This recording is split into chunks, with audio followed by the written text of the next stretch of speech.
Export debt adalah kemahiran yang mumpuni dari seorang entrepreneur. Dan kalau ada pemimpin yang bernegaranya memahami teknik entrepreneurship ditambah dirinya memiliki jiwa nasionalis secara perekonomian, harusnya akan membuat negara Indonesia itu sangat makmur. Tentunya sekali lagi dipastikan pemimpinnya selain memiliki pemahaman entrepreneurship juga harus nasionalis dan tidak berhutang pada oligarki. Yang paling sulit memang untuk menang dalam pemilihan tanpa kekuatan cuan itu berat, hampir tidak mungkin. Karena itu banyak yang berhutang pada oligarki untuk cuan pemenangannya. Dan sejak saat itu dia sudah tidak nasionalis lagi. Fakta data, yang punya cuan kan hanya oligarki. Makanya politikus dan pejabat tertinggi sulit menang tanpa dukungan finansial dari oligarki. Itu adalah fakta. Selama oligarki jadi bohir dan jadi sponsor, maka rakyat selamanya akan jadi penonton dan hanya jadi pasar. Saat ini, para calon yang ada semuanya adalah birokrat. Tidak ada yang berangkat dari entrepreneur nasionalis tanpa aliansi politik oligarki.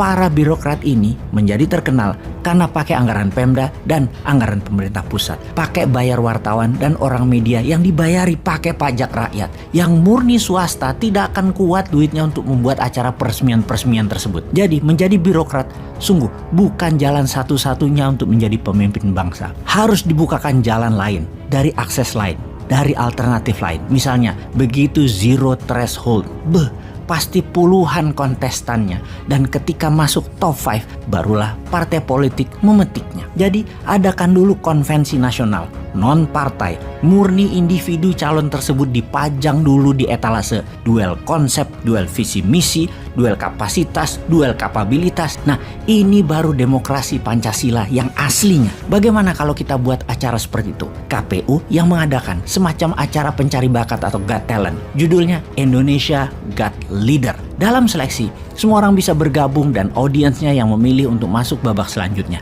Sampai tersaring 10 besar. Ketika 10 besar, ya diserahkan kembali ke partai politik. Mana yang mau mereka usung. Pastinya tanpa partai pengusung pun kandidat berhak maju. Bagaimana sahabat muda? Setuju?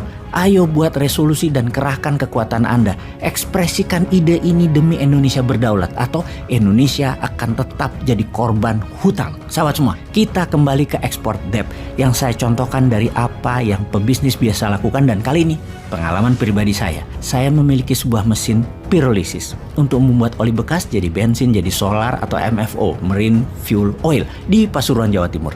Mesin ini saya beli dari Eropa, mesin bekas yang sudah direkondisi. For the sake of discussion ya, kita katakan misalnya harga mesin ini adalah 5 juta dolar atau sekitar 70 miliar rupiah.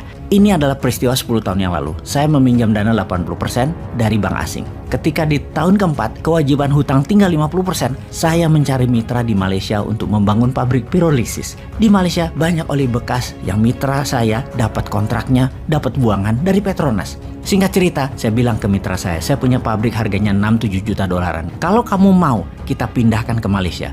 Mitra saya dapat 80% saham, saya hanya 20%. Tanpa keluar modal mitra saya tersebut. Dan tak lama mitra saya dapat pinjaman bank, kira-kira 80% dari nilai proyek tersebut. Pabrik itu sekarang masih jalan, namun kapasitasnya tinggal hanya 40%. Harusnya sih sudah diamortisasi, sudah nol nilai dagangnya. Intinya hutang saya dengan jaminan pabrik di Pasuruan tersebut lunas pada bank dan juga plus profit.